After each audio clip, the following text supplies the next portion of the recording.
Mwaramutse neza mwese.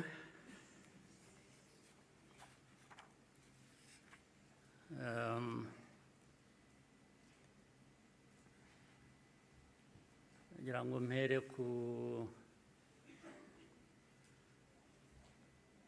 ngingo yo kuvuga ubuhamya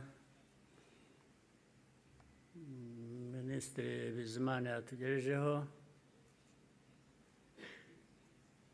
Hari ubundi buhamya burebure burimo amateka akomeye Theoneste namaze kutugezaho. Ibyo twumvise byose bifite aho bishingiye. Ni ukuri abafite uko babihakana cyangwa babihakanya,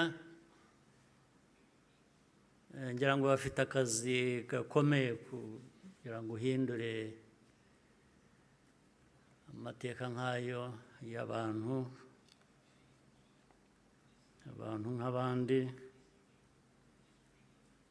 uyagire uko ushaka, yaba mu gihugu hano byaba hanze, cyane cyane bakunze guhindura aya mateka yacu ku mpamvu zitandukanye.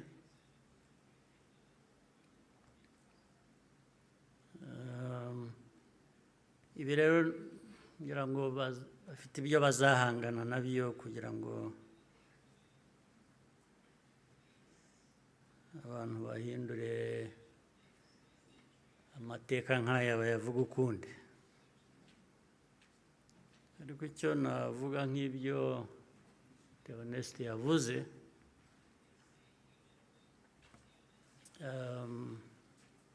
ibihe byo birahinduka, ibihe byarahindutse.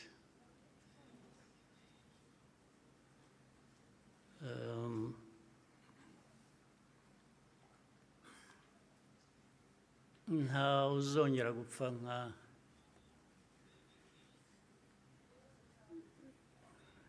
nk'uko Theoneste yabivugaga, n'abapfuye cyangwa nawe uko yapfuye. Buriya yarapfuye, kuba ariho ni nko kuzuka, ariko nta wakongera gupfa kuriya. Impamvu kandi mu zindi nyinshi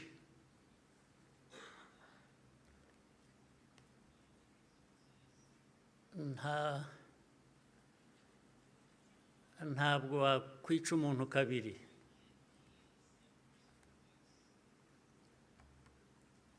Ubigerageje azakwica mbere y'uko umwica. Ubwo turi aha mutureba, bamwe bajya bashinyagura bavugira hanze. Igihugu cyose, igihugu cy'u Rwanda ureba, ntabwo gishobora gupfa kabiri.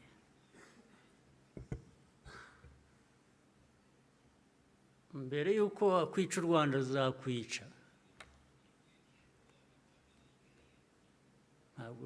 Ntabwo wakwica abantu kabiri, ntibibaho. Tureba aha ntabwo twapfa kabiri.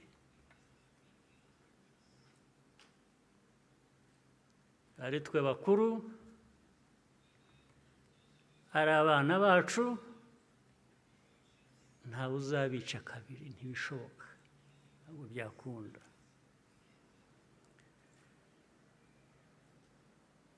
Tuzabaho nk'uko abantu bakwiriye kuba babaho, nk'uko abandi abo ari bo bose babaho, byanze bikunze. Ntawe twabisaba kubaho, ntawe.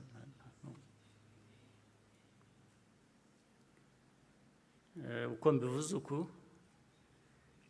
hari ababyumva ukundi cyangwa hari abazabisubiramo ukundi, ariko uko mbivuze ni uko nguko aba ariko mu gutwara.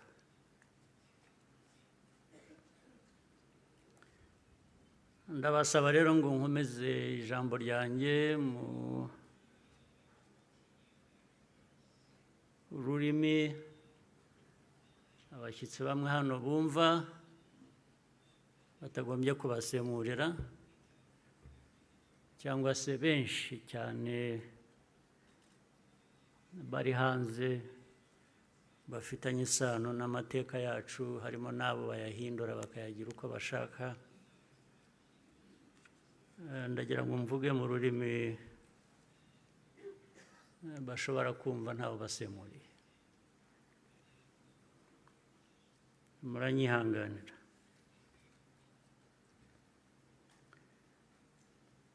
Today, we gather again in remembrance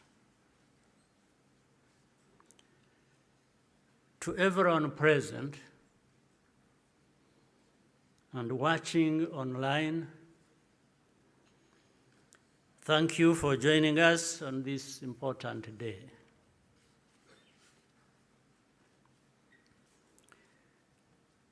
We deeply appreciate the friends who join us every year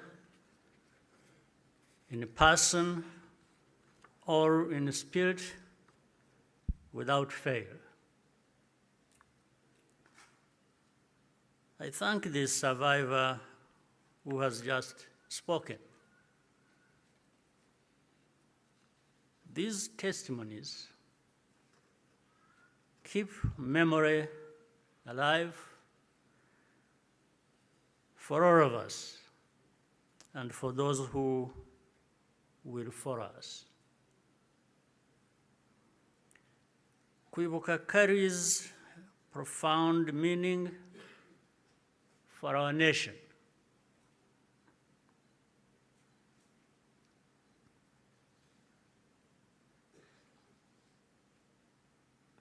It is how we confront and overcome the divisions that nearly destroyed us. This day empowers us all. We draw on the strength of survivors who provide the reservoir of humanity that feeds our nation's soul.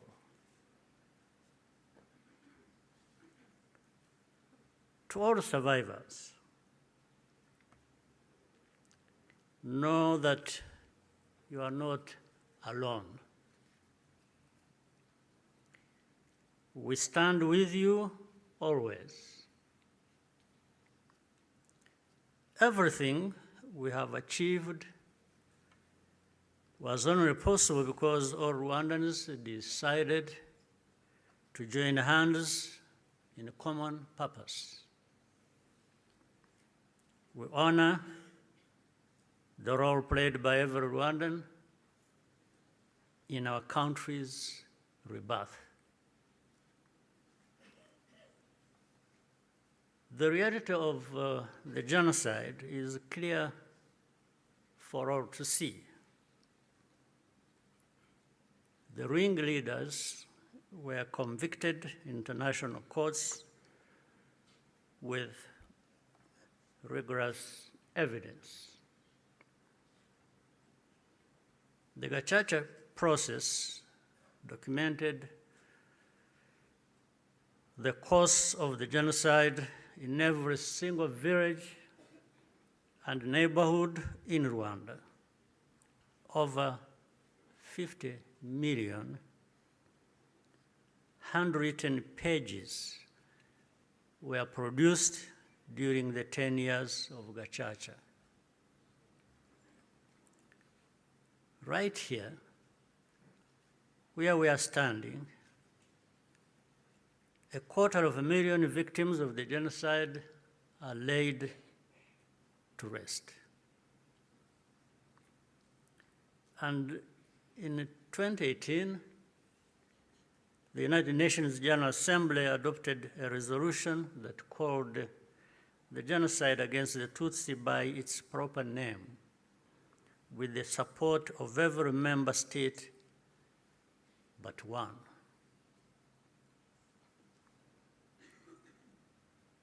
The truth is undeniable, and yet we still find people sowing doubt and twisting the facts up to today. This is not just a matter of ignorance, but something much deeper. It means that the risk of seeing history repeat itself is a constant danger. If we allow ourselves and our friends to become indifferent. Genocide denial begins long before the genocide itself is committed. There is a pattern of looking away from the warning signs or taking them lightly. Hate speech turns into hate acts, dismissed as expressions of popular discontent. Behavior that should be immediately condemned is rationalized and minimized. The preparations are masked by narratives of popular grievance and fear. In the process, a moral equivalence is created between the targets of the genocide and the planners of it. All of these elements were present in our own story. There are some who pretend that the genocide against the Tutsi was a spontaneous event. That's not true. It was carefully prepared and carried out in plain sight.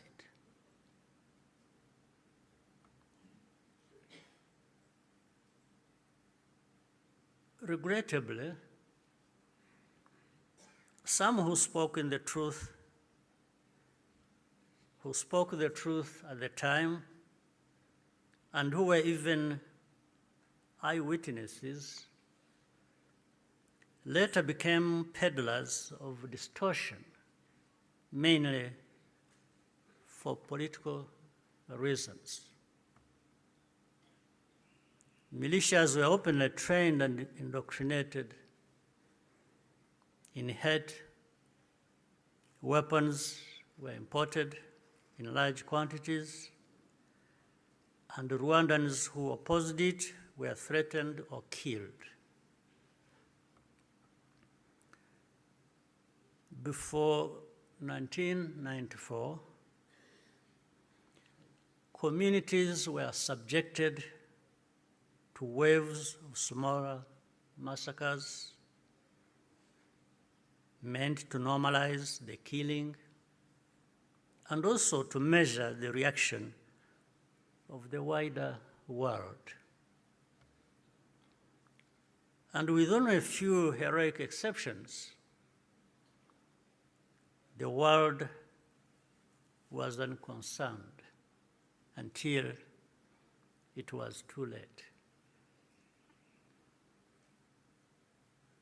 In the early 1960s, after countless Tutsis were killed or forced into exile, international voices such as Bertrand Russell, to name just one, described it as systematic extermination. The pattern continued in the 1980s and early 1990s. When Tutsi communities such as the Bagogwe in the northwest were targeted in organized attacks,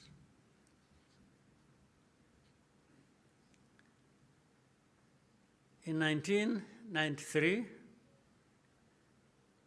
a commission led by Jean Crabonnier investigated these atrocities. After documenting mass graves and the involvement of state authorities, they concluded that a genocide was being prepared. In the same year, the UN Special Rapporteur,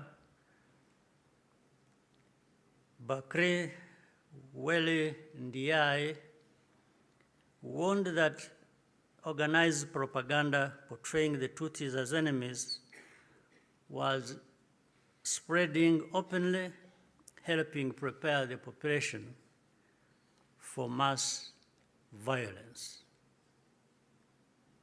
In January 1994, the Command of the United Nations Mission in Rwanda sent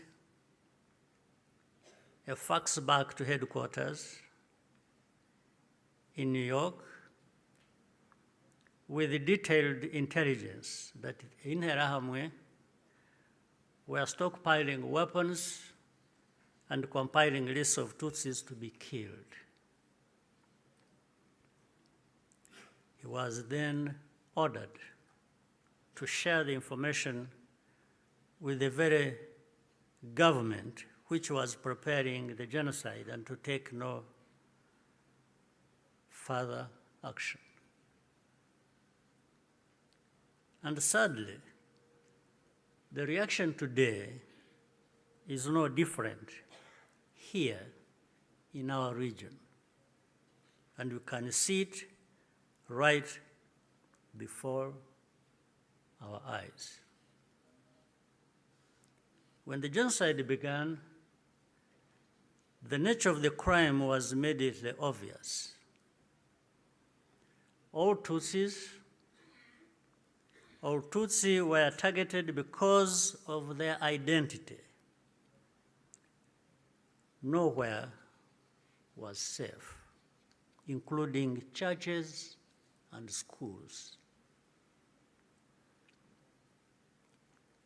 That horrific reality only underscores the humanity and the courage of the Rwandans who took risk to provide hiding places for their fellow citizens. The reaction of the international community was to evacuate foreigners and withdraw most peacekeepers. At Eto, Kichikiro, when the peacekeepers withdrew, thousands of desperate Tutsi were left to die. Such scenes were repeated across the country. If these forces had instead been supported to protect Rwandans, the killers could have been deterred and many people would still be alive. The lives saved by the United Nations peacekeepers who were allowed to remain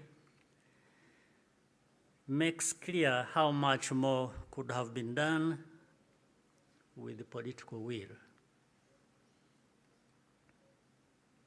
Even as the killings accelerated, the language used to describe what was happening itself became a matter of calculation. Genocide is defined in international law precisely to create an obligation to act. To witness such a crime and deliberately refuse to use the term is, in effect, genocide denial, perhaps even a form of aiding and abetting. The technology existed to disrupt the radio broadcasts that directed the killings.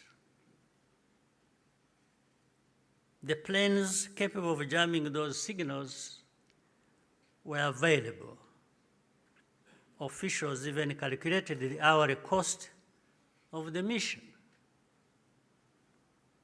In the end, the operation was deemed to be too expensive and potentially also a violation of Rwanda's sovereignty. So the cost was more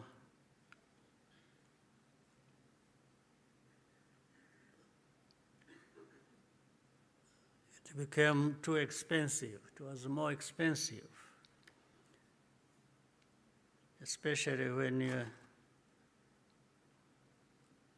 in their minds, those lives are really worthless.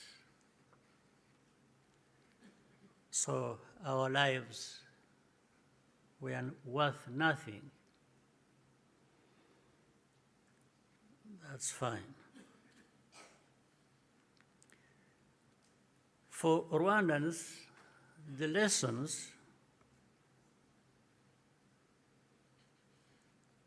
have been brutal.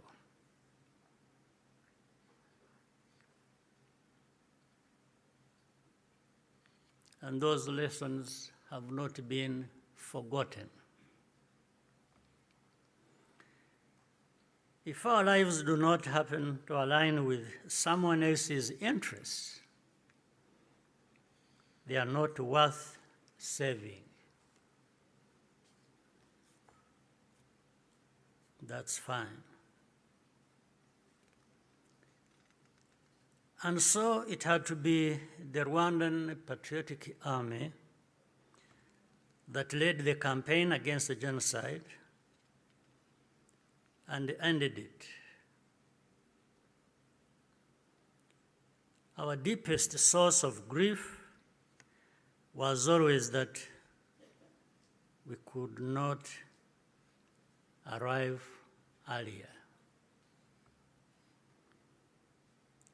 This is a simple truth of history, which many today still have reservations about acknowledging, for reasons we do not and maybe will never understand.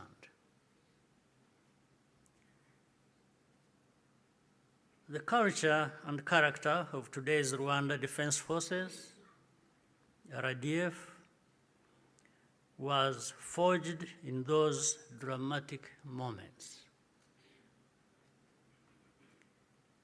It guides the conduct of our forces who serve abroad excuse me, in peace-building missions,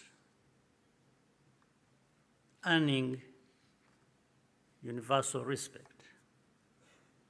Indeed, no sanctions or insult from outside can ever tarnish the honor and integrity of Rwanda's defense and security forces, who are among the finest that can be found anywhere.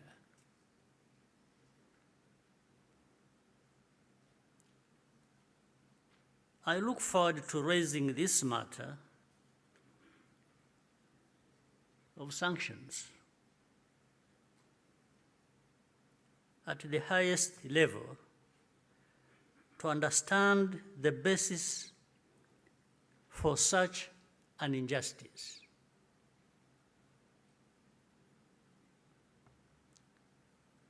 Rwandans understand the cost of tolerating extremism, and our central security principle is to put the protection of civilians first. After the genocide, Rwandans chose to rebuild our country together. With that came a promise to never let the politics of genocide take root ever again. I tell you, genocide cannot happen here again. It won't happen.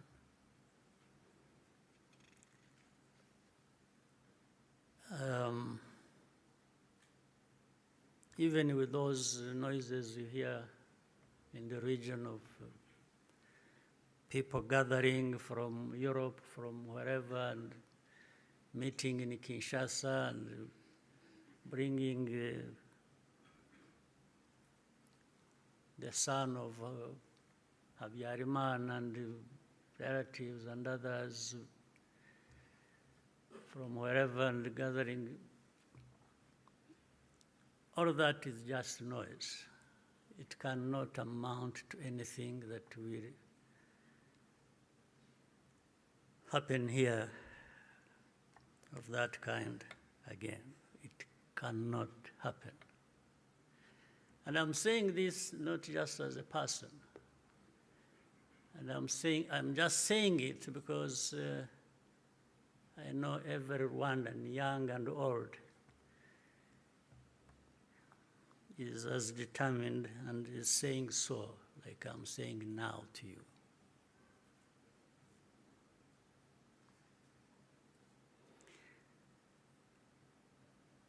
Along the way, Rwandans faced constant criticism and many attempts to twist our history.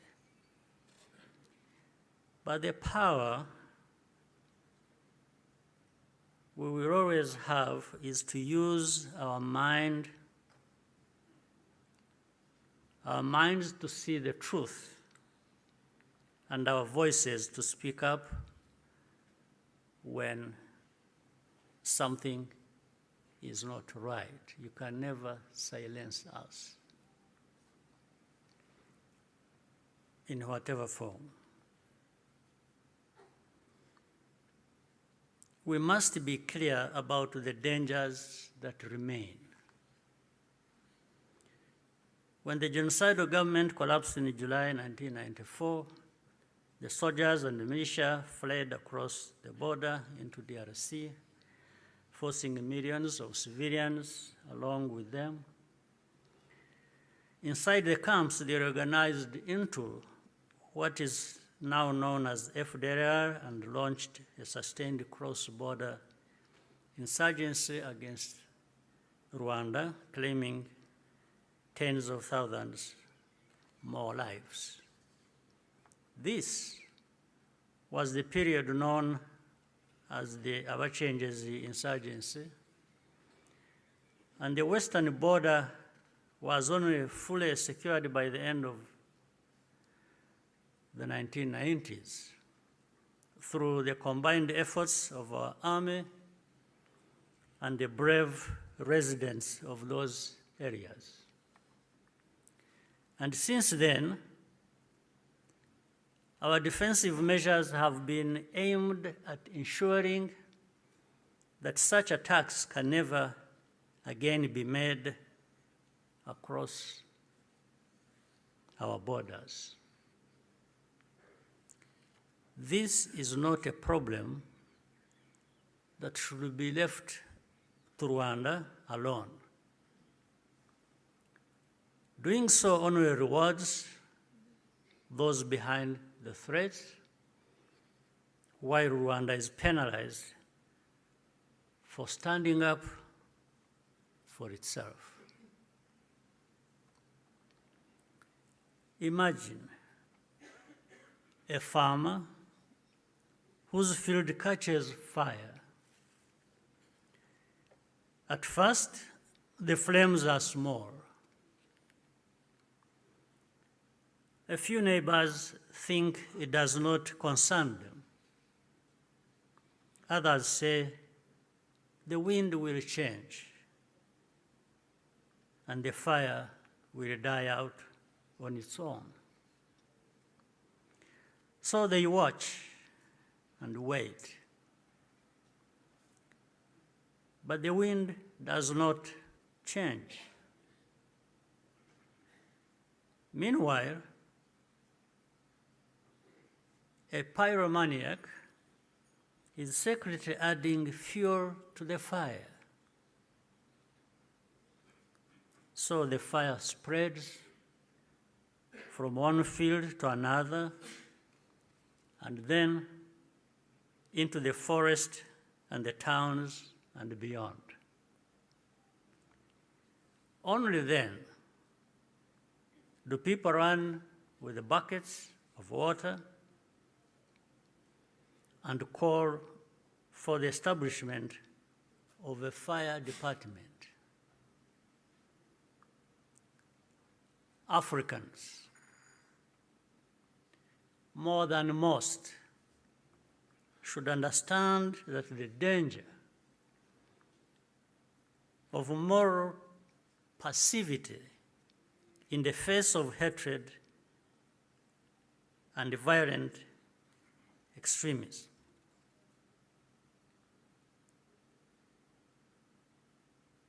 We should understand that danger,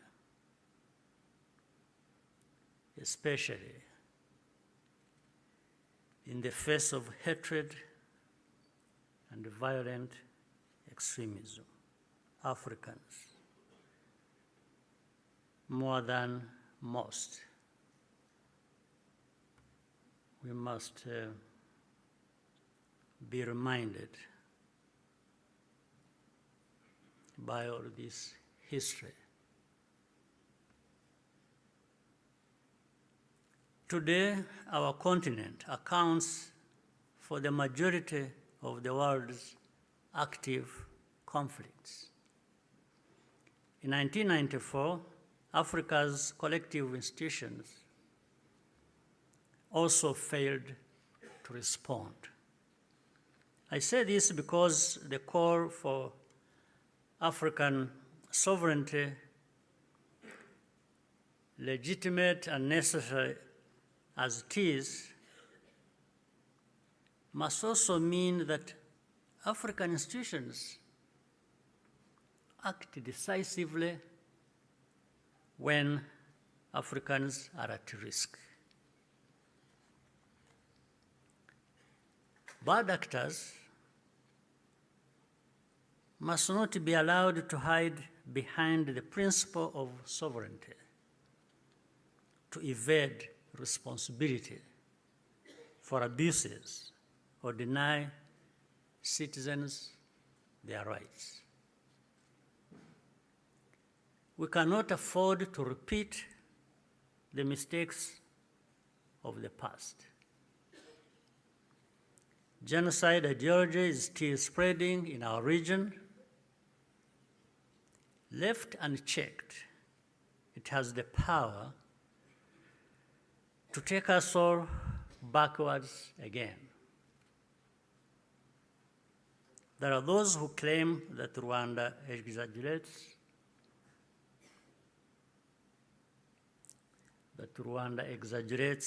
these concerns, or that we have ulterior motives. This is not only false, It exposes the deep cynicism that led to the tragedy we commemorate today. What sustains Rwanda today is the unity of Rwandans and the convictions that, like all people, we have the right to live in safety and dignity and at peace with all our neighbors. What we ask is for partners to join with us to fight extremism, rather than punishing Rwanda for defending itself. We owe future generations of Rwandans more than survival. They deserve to inherit a secure, united, and bold country and an integrated and confident Africa. We invite you to stand with us in remembrance and also in action. I thank you for your patience and kind attention. Murakoze cyane.